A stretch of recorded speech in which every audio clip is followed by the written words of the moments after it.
তিনটে বিপদ নেমে আসবে তিনটে পাপের কারণে। এক, ভূমিকম্প হবে। বিপদ দুই, আকার আকৃতি পরিবর্তন হবে।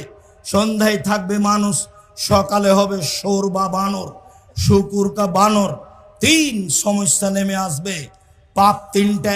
এক, এদা সারেবুল খমুরা, যখন মানুষ নেশাদার দ্রব্য পান করবে তখন এই তিনটা বিপদ নেমে আসবে। দুই, জাহরাতিল কায়নাত, মেয়েরা যখন নাচবে তখন এই তিনটে বিপদ নেমে আসবে।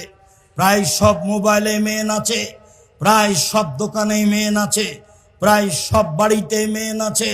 মেয়েরা যখন নাচবে তখন এই বিপদ নেমে আসবে। তিন, অদারাববিল মাজেব, যখন বাদ্যযন্ত্র প্রকাশ পাবে, সব মোবাইলেই বাজনা বাজে, প্রায় সব দোকানেই বাজনা বাজে, প্রায় সব বাড়িতেই বাজনা বাজে,